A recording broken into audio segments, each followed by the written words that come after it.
తీసుకున్నాను అన్నాడు. ఇప్పుడు నోరిప్పితే సనాతన ధర్మం అంటున్నాడు. కేపాల్ గారు, నీరు గారిపోకండి. ఈ దేశాన్ని పూర్తిగా క్రిస్టియన్ దేశంగా మార్చాలనుకున్న మీ కళ్ళలు కళ్ళలైపోతున్నాయని మరి ఎంత కుళ్ళుకుంటున్నారో కదా.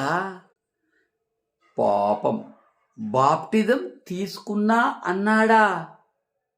నీవు సరిగ్గానే విన్నావా లేక నువ్వు చెవిటివాడవా?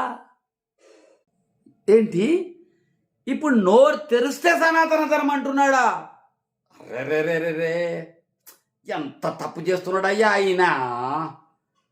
ఆహా, హిందువులేమో చతి దద్దమ్మల్లాగా అన్ని మతాలు ఒకటే, తమ మతాన్ని తిట్టినప్పుడు మాత్రము సైలెంట్గా ఉంటే బాగుంటుంది కదా. కానీ విష్ణుమూర్తి అవతారమే ఆ పవన్ కళ్యాణ్ హిందువుల రక్షణ